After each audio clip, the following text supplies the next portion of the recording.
What are the key components of patient-centered care and how do they differ from traditional models of care? Provide examples of how these components can be implemented in a clinical setting. Answer: patient-centered care emphasizes the involvement of patients in their own care processes, ensuring their values, preferences, and needs are respected. Key components include respect for patients' preferences. This involves understanding individual patient values and incorporating them into the decision-making process. For instance, a physician may ask a patient about their preferences regarding treatment options for diabetes management, considering their lifestyle and values. Coordination and integration of care. This ensures that patients receive a seamless experience through coordinated efforts among healthcare providers. An example would be a multidisciplinary team discussing a patient's care plan for chronic heart failure involving cardiologists, nutritionists, and physical therapists. Information and education. Providing clear information and education about diagnoses and treatment options allows patients to make informed decisions. For example, a physician should explain the implications of different treatments for hypertension in simple, understandable language. Emotional support. Recognizing and addressing patients' emotional needs can improve satisfaction and outcomes. In practice, this might involve referral to mental health services for patients with chronic illnesses who experience anxiety or depression. Involvement of family and friends. Encouraging the involvement of patient support systems can enhance adherence to treatment plans. For instance, including a patient's spouse in discussions about managing chronic pain can provide additional support and motivation. Implementing these components can significantly enhance patient satisfaction and health outcomes, fostering a collaborative and trusting relationship between patients and healthcare providers. Describe the steps involved in the evidence-based practice process and discuss how a physician can effectively implement BP in their clinical practice. Answer: the evidence-based practice process consists of 5 key steps. Formulating a clinical question. Use the PICO, Patient Intervention Comparison Outcome format to structure clinical questions. For example, in adults with hypertension, P. Does exercise I compared to medication? C. Reduce blood pressure? O. Searching for evidence. Utilize databases such as PubMed, Cochrane Library, or clinical practice guidelines to find relevant research studies and evidence that address the clinical question. Praising the evidence. Critically evaluate the quality and relevance of the studies identified. This includes assessing study design, sample size, and statistical significance. A systematic review or meta-analysis often provides the highest level of evidence. Applying the evidence. Integrate the best available evidence with clinical expertise and patient values. For instance, after reviewing studies that show the benefits of physical therapy in treating low back pain, a physician can recommend a tailored physical therapy program to a patient who prefers non-pharmacological treatment. Evaluating outcomes. Assess the effectiveness of the applied evidence in the clinical context. A 60-year-old woman presents to the emergency department with severe chest pain radiating to her left arm. She has a history of hypertension and hyperlipidemia, but is otherwise healthy. Discuss the differential diagnosis for her symptoms and the rationale behind the management decisions. Answer: in this case, the differential diagnosis for chest pain in an older woman with cardiovascular risk factors includes acute coronary syndrome. Given her risk factors and symptoms, the ACS is a top consideration. The management includes obtaining an ECG, cardiac biomarkers, and possibly initiating antiplatelet therapy. Pulmonary embolism. Symptoms such as pleuritic pain, dyspnea, and tachycardia may also suggest a pulmonary embolism. A D-dimer test and CT pulmonary angiography could be warranted. Aortic dissection is life-threatening condition presence with sudden severe chest pain, possibly described as tearing. Imaging studies like a CT scan would help confirm the diagnosis. Gastroesophageal reflux disease (GERD). Although less likely in this context, GERD can mimic cardiac pain. A trial of antacids or H blockers can be diagnostic if other serious causes are ruled out. Musculoskeletal pain, costochondritis, or muscle strain could also be potential causes, though they are less common in this patient profile. Management would involve rapid stabilization with continuous cardiac monitoring, oxygen therapy if necessary, and intravenous access for medications. Once ACS is ruled out or confirmed, appropriate treatment protocols would follow based on the definitive diagnosis. What are the key principles of quality improvement (CHI) in healthcare, and how can they be applied to reduce hospital readmission rates? Answer: quality improvement principles in healthcare include focus on the patient. Prioritizing patient needs and experiences ensures that quality initiatives are aligned with improving care delivery. Data-driven decision-making. Use of statistical tools and data analysis to identify areas for improvement. For instance, analyzing remission data to determine common factors among patients who are readmitted. Team-based approach. Engaging all stakeholders, including healthcare providers, administrative staff, and patients, fosters collaboration and buy-in for quality initiatives. Planned You Study Act, PDSA, SUCCLE. Implementing changes using this iterative approach allows for testing and refinement of interventions. For example, a QI team might implement a discharge planning protocol and evaluate its effectiveness through follow-up data on remissions. To reduce hospital remission rates, a hospital might implement enhanced discharge planning, including patient education on medication adherence, follow-up appointments, and home health services. Continuous monitoring and evaluation of these strategies will guide further refinements. Discuss the significance of developing a thorough differential diagnosis in a clinical setting. How does this process aid in clinical reasoning and decision-making? Answer: developing a thorough differential diagnosis is crucial for effective clinical reasoning for several reasons. Comprehensive understanding of symptoms. A detailed differential diagnosis helps clinicians consider a wide range of potential conditions, ensuring that significant but less common diagnoses are not overlooked. Guides diagnostic testing. A well-structured differential guides the selection of appropriate diagnostic tests. For instance, in evaluating a patient with abdominal pain, considering both gastrointestinal and gynecological causes leads to relevant imaging studies. Enhances clinical reasoning. By systematically evaluating potential diagnoses, clinicians improve their critical thinking and analytical skills. This process encourages the integration of patient history, physical examination findings, and laboratory results. Improved patient safety. By considering multiple possibilities, clinicians can reduce the risk of misdiagnosis and implement timely interventions. Facilitates collaboration. A comprehensive differential diagnosis fosters better communication among healthcare team members, allowing for shared decision-making and collaborative care planning. What factors should be considered when developing a treatment plan for a patient with chronic obstructive pulmonary disease (COPD? Discuss the role of individualization in treatment strategies. Answer: when developing a treatment plan for a patient with COPD, several factors must be considered. Severity of disease. The Global Initiative for Chronic Obstructive Lung Disease GOLD classification system stratifies patients based on symptoms and exacerbation history. Treatment should align with the severity level, guiding the choice of bronchodilators, corticosteroids, and oxygen therapy. Patients' comorbidities. Conditions such as cardiovascular disease, diabetes, and anxiety may influence treatment choices. For instance, a patient with both COPD and heart failure may require careful management of fluid status while ensuring effective bronchodilation. Patient preferences. Involving patients in their treatment decisions fosters adherence. For instance, a patient may prefer inhalers over nebulizers or have specific lifestyle considerations affecting their medication regimen. Response to previous treatments. Evaluating a patient's history of medication effectiveness or adverse effects helps tailor therapy. If a patient previously experienced side effects from a particular inhaled corticosteroid, alternative options should be considered. Social and economic factors. Assessing the patient's support system, access to medications, and socioeconomic status can impact treatment adherence and success. This may include involving social workers to address financial barriers. Individualization of treatment strategies is critical as COPD is a heterogeneous disease. Personalizing treatment plans based on these factors can lead to improved patient outcomes and quality of life. Explain the importance of follow-up and monitoring in the management of chronic diseases. How can healthcare providers ensure effective follow-up care? Answer: follow-up and monitoring in chronic disease management are essential for several reasons. Assessment of treatment efficacy. Regular follow-up allows healthcare providers to evaluate whether the treatment plan is achieving desired outcomes, such as improved control of blood pressure in hypertensive patients. Early detection of complications. Frequent monitoring can identify potential complications before they become severe, enabling timely interventions.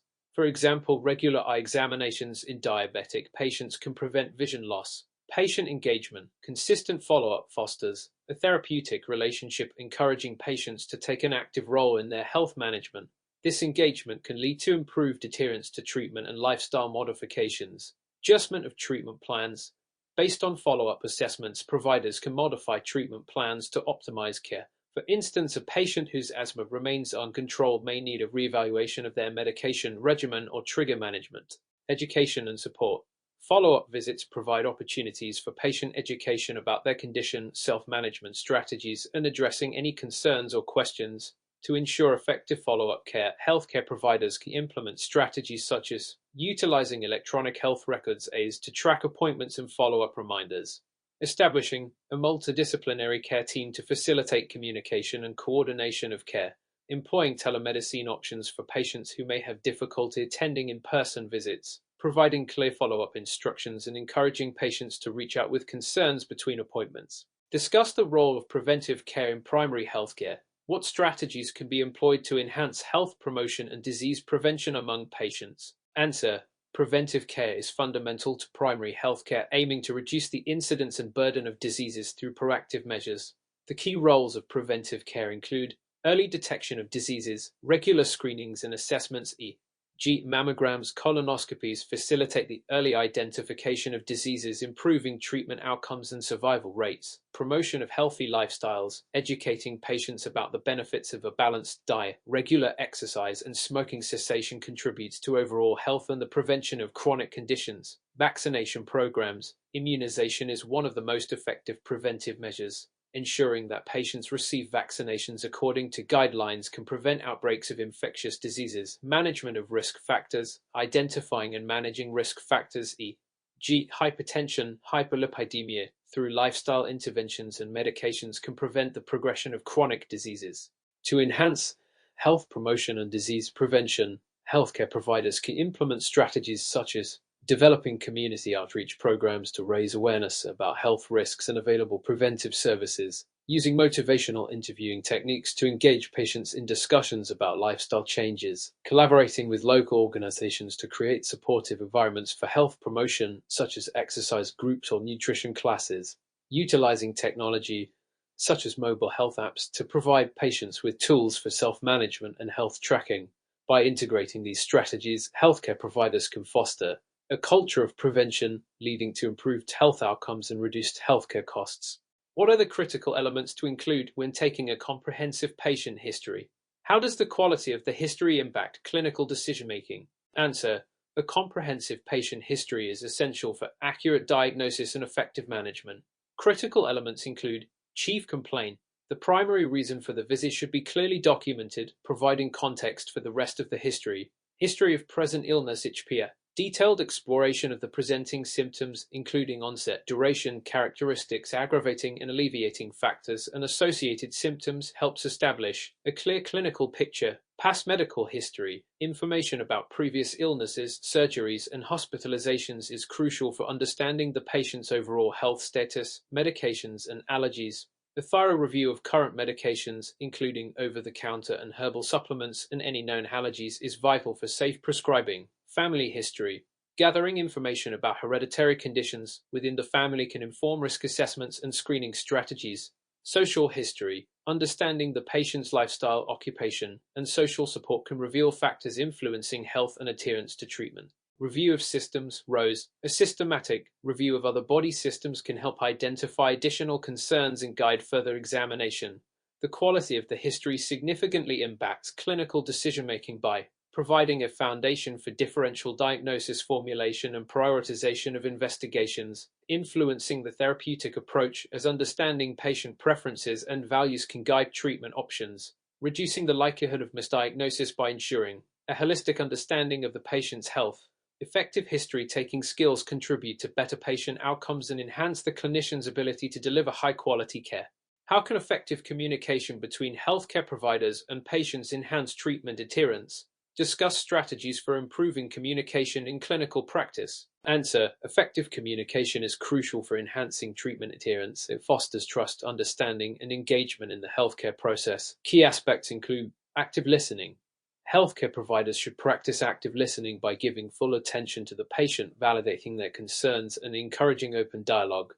Clear and concise information. Providing information in straightforward language helps ensure patients understand their diagnosis, treatment options, and the rationale behind them. Tailoring communication styles. Adapting communication based on the patient's preferences, literacy level, and cultural background can improve understanding. For instance, using visual aids may benefit patients with low health literacy. Encouraging questions.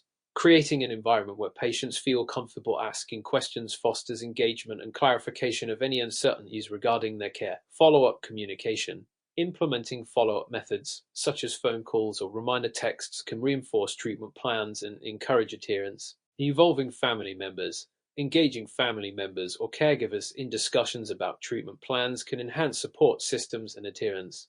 By employing these strategies, healthcare providers can improve communication, leading to increased treatment adherence, patient satisfaction, and better health outcomes. Effective communication is integral to establishing a collaborative partnership with patients, which is essential for successful healthcare delivery. A 22-year-old female presents with fatigued pallor and a history of heavy menstrual periods. Laboratory tests reveal a hemoglobin level of 9 grams, still microcytic anemia, and low ferritin levels. What is the most likely diagnosis and what are the key management strategies? Answer: the patient likely has iron deficiency anemia, either characterized by low hemoglobin, microcytic red blood cells, and low ferritin levels. Key management strategies: iron supplementation. Oral iron. The first-line treatment is ferrous sulfate, 325 mg, taken on 3 times daily, providing about 65 mg of elemental iron per tablet. For better absorption, instruct the patient to take it on an empty stomach. Absorption can be enhanced with vitamin C, e.g. orange juice. Duration of therapy: continue until iron stores are replenished, usually 3-6 months after normalization of hemoglobin. Dietary modifications: encourage the intake of iron-rich foods, e.g. red meats, leafy greens, beans, and fortified cereals. Suggest foods high in vitamin C to improve iron absorption, e.g. citrus fruits, tomatoes. Assessment of menstrual bleeding. Due to the history of heavy menstrual periods, consider evaluating for potential causes of menorrhagia, e.g. uterine fibroids or bleeding disorders. A gynecological consultation may be warranted if significant abnormalities are found. Follow-up. Monitor hemoglobin and ferritin levels after 4-6 weeks of treatment to evaluate response. If the patient does not improve or if hemoglobin levels decrease, consider further investigation for underlying causes of anemia, such as gastrointestinal bleeding or malabsorption syndromes. A 50-year-old male with a history of asthma presents with worsening shortness of breath and a peak expiratory flow rate (PEFA) of 50% of predicted. He has been using his albuterol inhaler more than twice a week. What classification of asthma does this patient likely fall into, and what is the most appropriate step in management?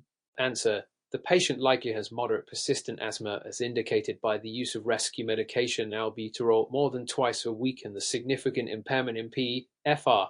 Management steps: initiate inhaled corticosteroids like start low to medium dose ICS, e.g. fluticasone proponent budesonide, as a first-line treatment for moderate persistent asthma. The typical dosing might be 100-250 mg twice daily, depending on the specific medication used. Consider adding a long-acting beta agonist, LABA, if the patient remains symptomatic. LABAE, G-salmeterol, formoterol can be added to the regimen. This combination therapy can provide better control of asthma symptoms. Patient education. Provide education on proper inhaler technique, the importance of adherence to controller medications, and an asthma action plan that outlines how to manage worsening symptoms and when to seek emergency care. Follow-up and monitoring. Schedule regular follow-up visits to assess asthma control and adjust medication doses as necessary. This may include periodic assessments of PEFR and symptom diaries. A 30-year-old female presents with joint pain, stiffness, and swelling in her hands and wrists for the past 3 months. She also reports fatigue and morning stiffness lasting more than an hour. What is the most likely diagnosis and what initial tests should be performed? Answer: the clinical presentation is suggestive of rheumatoid arthritis, characterized by symmetric joint involvement, morning stiffness lasting more than an hour, and systemic symptoms such as fatigue. Initial tests: rheumatoid factor (RF). Although not diagnostic, a positive RF can support the diagnosis. However, it is not specific for RA and can be positive in other conditions. Anti-citrullonated protein antibody (CP). This test is more specific for RA. A positive result is highly indicative of the disease and may help in early diagnosis. Complete blood count (CBC). Evaluate for anemia of chronic disease or leukocytosis, which may accompany RA. Inflammatory markers. Erythrocyte sedimentation rate (ESA) and C-reactive protein (CRP) should be measured to assess the level of systemic inflammation. Management. Initiate disease-modifying antihemotic drugs (DMARDs). Methotrexate is often the first-line DMARD for RA. It may take several weeks to show effectiveness, so consider adding NSAIDs or corticosteroids for symptomatic relief during the initial treatment phase. Patient education and referral. Educate the patient about RA, its chronic nature, and the importance of regular follow-up with a rheumatologist for disease management. A 65-year-old male presents with fever, cough, and sputum production. Chest X-ray shows a right lower lobe infiltrate. His medical history includes COPD and recent hospitalization. What is the most likely causative organism, and what empiric antibiotic therapy should be initiated? Answer: given the patient's age, history of chronic obstructive pulmonary disease, COPD, and recent hospitalization, the most likely causative organisms for community-acquired pneumonia CAP are Streptococcus pneumoniae and Haemophilus influenzae. Empiric antibiotic therapy. Choice of antibiotics. For patients with comorbidities such as COPD or those who have recently been hospitalized, recommended empiric therapy includes respiratory fluoroquinolone, levofloxacin 750 mg IPO daily or moxifloxacin 400 mg IPO daily, beta-lactam plus macrolide, amoxicillin clavulanate 875-125 mg plus azithromycin 500 mg or doxycycline 100 mg may also be used. Duration of therapy. A typical course of antibiotic therapy is 5-7 days, depending on clinical response and severity of the infection. Follow-up. Re-evaluate the patient within 4-8-72 hours to assess response to treatment. If there is no improvement, consider further diagnostic testing, including repeat imaging or bronchoscopy. A 70-year-old woman presents with a history of hypertension and hyperlipidemia. She reports exertional chest pain and dyspnea on exertion. An exercise treadmill test is positive for ischemic changes. What is the most appropriate next step in management? Answer: the patient presents with symptoms suggestive of coronary artery disease care. Given her age, risk factors, and positive exercise treadmill test. Next step in management. 1. Coronary angiography. This is the most appropriate next step to directly visualize coronary artery patency and assess for significant stenosis. The results will guide further treatment options, which may include percutaneous coronary intervention (ECI) or coronary artery bypass grafting (CAB). 2. Medical management. While awaiting angiography, optimize medical therapy, including antiplatelet agents, aspirin 81 mg daily to reduce thrombotic risk, beta blockers to manage angina and control heart rate, ACE inhibitors to manage hypertension and provide cardioprotective effects, statins to manage hyperlipidemia and stabilize atherosclerotic plaques. 3. Patient education. Educate the patient about lifestyle modifications, including dietary changes, exercise, smoking cessation, and weight management. A 60-year-old man presents with sudden onset weakness of the right arm and leg. He has a history of hypertension and atrial fibrillation. What is the most likely diagnosis and what is the immediate management protocol?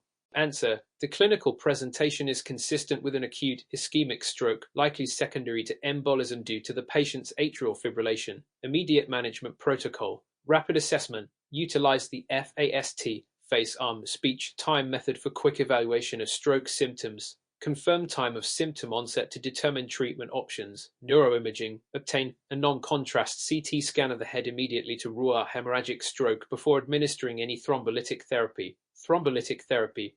If the CT scan shows no hemorrhage and the symptom onset was within 4.5 hours, consider administering tissue plasminogen activator (EPAE). G.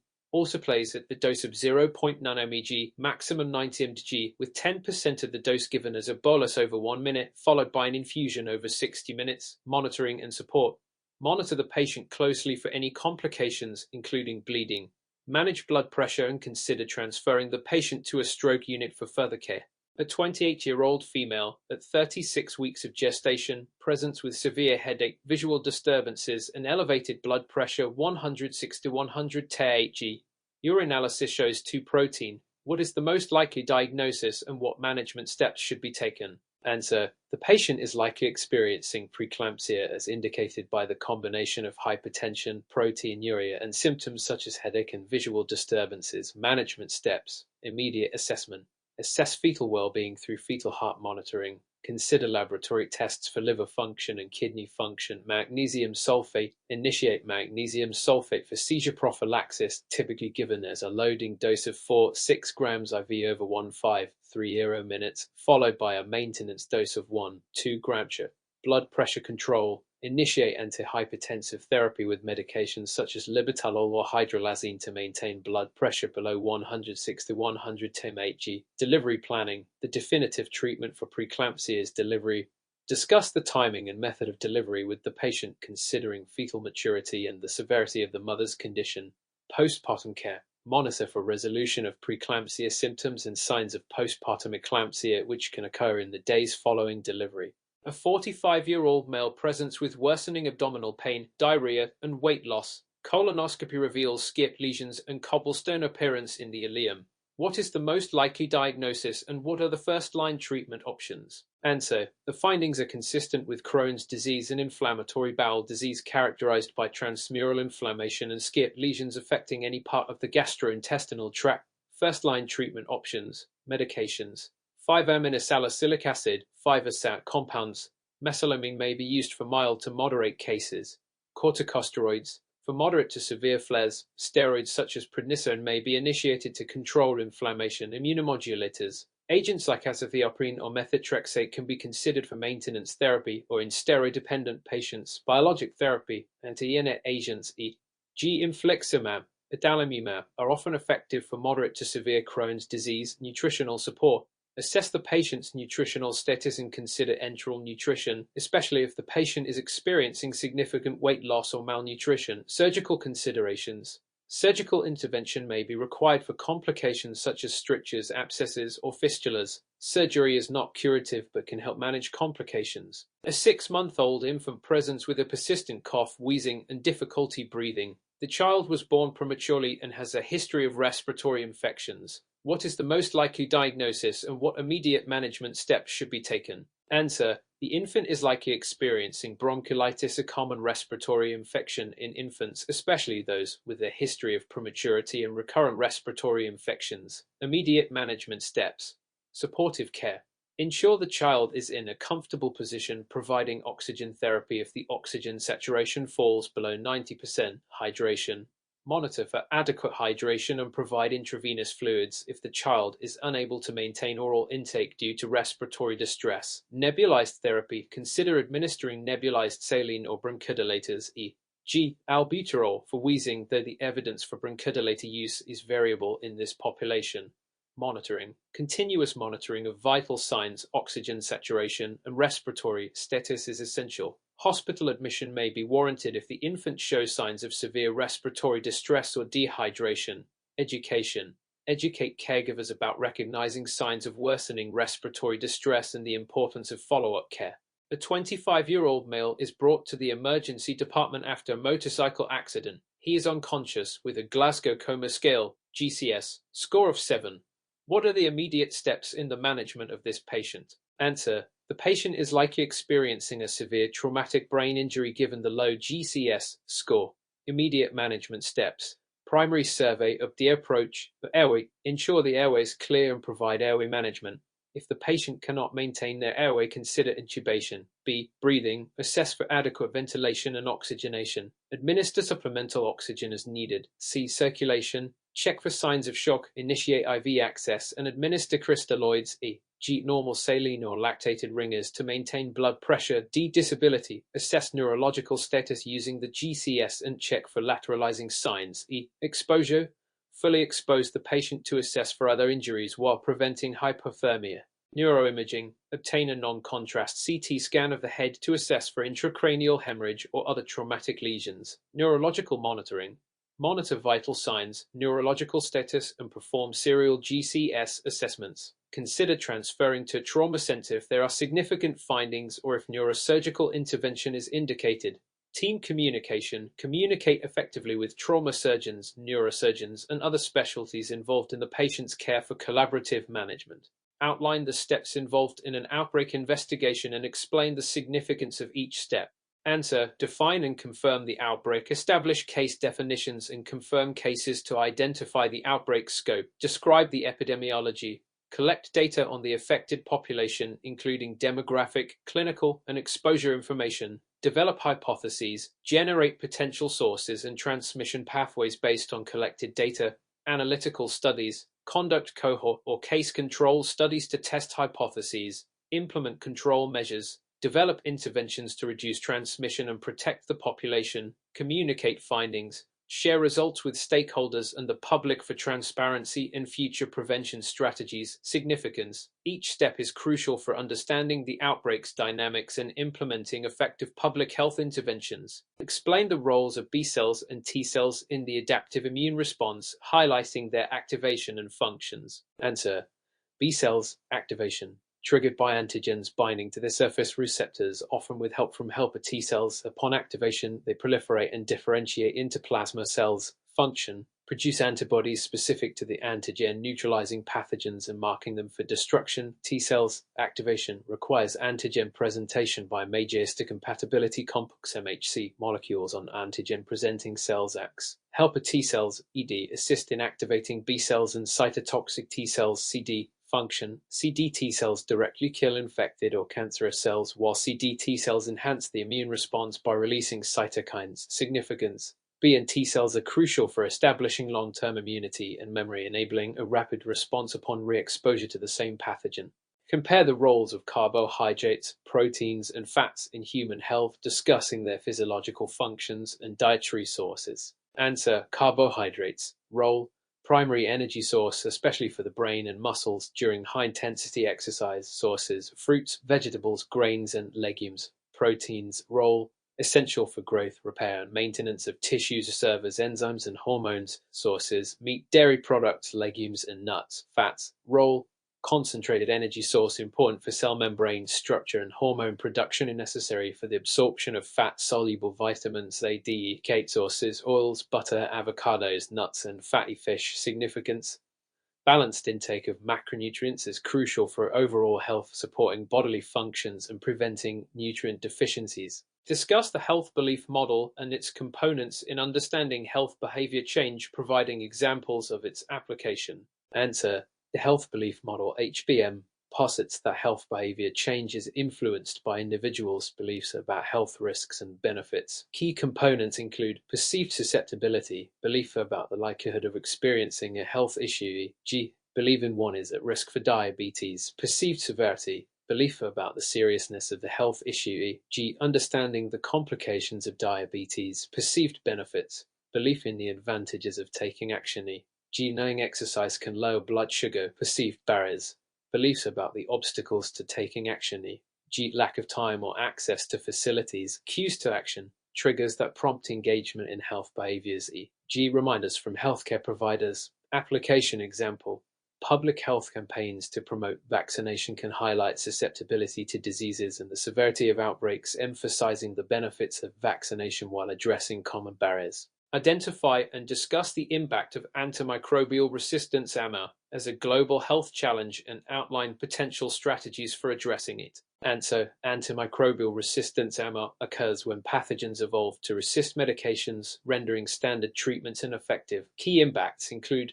increased morbidity and mortality. Common infections become harder to treat, leading to longer hospital stays and higher medical costs. Compromised surgical and chemotherapy outcomes. Procedures that rely on effective antibiotics for infection prevention become riskier. Strategies to address AMR. Stewardship programs. Implementing guidelines to optimize the use of antibiotics in healthcare settings. Surveillance. Monitoring resistance patterns to inform treatment guidelines and public health policies. Public awareness campaigns, educating the public about appropriate antibiotic use and the dangers of misuse. Research and development, encouraging the development of new antibiotics and alternative therapies. Analyze the differences between type A and type B adverse drug reactions and provide an example of each. How can clinicians minimize the risk of ADRS in their patients? Answer. Type predictable and as a definition result from the pharmacological effects of a drug and are dose-dependent. Example: warfarin-induced bleeding, where the anticoagulant effect is increased due to high doses or interactions with other medications. Type B unpredictable and as definition not related to the drug's pharmacological action, often immune-mediated or genetic in nature. Example: anaphylaxis to penicillin, which occurs in sensitized individuals regardless of dose. Minimizing and as conduct thorough medication reviews and patient histories. Use genetic testing when applicable to predict susceptibility, e.g., HTLB 5701 testing before prescribing abacavir. Monitor patients closely for signs of MS, especially during the initiation of new therapies. Discuss the principles of herd immunity and its role in public health. What factors influence the effectiveness of herd immunity in a community? Answer: herd immunity. Definition: a form of indirect protection from infectious diseases that occurs when a significant percentage of a population becomes immune either through vaccination or previous infections. Mechanism: by reducing the overall number of susceptible individuals, herd immunity limits the spread of disease, protecting those who are unvaccinated or immunocompromised. Factors influencing effectiveness: vaccination coverage. Higher coverage rates increase the likelihood of herd immunity. Infectiousness of the disease. Diseases with higher transmission rates, e.g. measles, require a greater percentage of the population to be immune, 95%. Duration of immunity. The longevity of immunity from vaccination impacts herd immunity over time. Significance: herd immunity is crucial for preventing outbreaks and protecting vulnerable populations, highlighting the importance of vaccination programs. Discuss the role of molecular techniques in the diagnosis of infectious diseases. How do they compare to traditional culture methods? Answer: molecular techniques. Examples: polymerase chain reaction PCR, nucleic acid amplification tests, NOTS, and next-generation sequencing, NGS. Advantages: rapid identification of pathogens, often within hours compared to days for culture methods. High sensitivity and specificity, allowing for the detection of low levels of pathogens or those difficult to culture. Comparison to traditional culture methods. Culture methods require viable organisms and are often limited by growth conditions, provide information on antibiotic susceptibility, and can isolate mixed infections. Limitations of molecular techniques: may not differentiate between live and dead organisms, potentially leading to overdiagnosis, can be expensive and require specialized equipment. Explain the importance of therapeutic drug monitoring (TDM) in clinical practice and describe the parameters that should be considered when interpreting TDM results. Answer: therapeutic drug monitoring (TDM). Definition: the clinical practice of measuring specific drug levels in a patient's bloodstream to optimize individual therapy. Importance: ensures drug concentrations remain within a therapeutic range, minimizing toxicity while maximizing efficacy, particularly for narrow therapeutic index drugs, e.g. warfarin, lithium aminoglycosides. Parameters for interpreting TDM results: timing of sample collection. Levels should be measured at the appropriate time, e.g. trough versus peak, based on the pharmacokinetics of the drug. Patient factors: consider age, weight, renal and hepatic function, and concurrent medications that may influence drug metabolism. Therapeutic range: comparison of the measured level against established therapeutic ranges to guide dosage adjustments. Significance: effective TDM can enhance patient safety, improve outcomes, and reduce healthcare costs. Critically analyze the concepts of sensitivity and specificity in the context of screening tests. How do these metrics inform public health decisions? Answer: sensitivity. Definition: the ability of a test to correctly identify those with the disease true positive rate. High sensitivity reduces false negatives, making it crucial for screening tests. Significance: for conditions where early detection is vital, e.g. cancer, a sensitive test can identify more cases, leading to timely intervention. Specificity. Definition: the ability of a test to correctly identify those without the disease true negative rate. High specificity reduces false positives. Significance: the specific test minimizes unnecessary follow-up procedures and anxiety for patients falsely identified as having the disease. Public health implications: balancing sensitivity and specificity is critical in developing screening programs. For example, a highly sensitive test for a communicable disease like tuberculosis may be prioritized, while a more specific test might be chosen for screening a chronic disease like prostate cancer.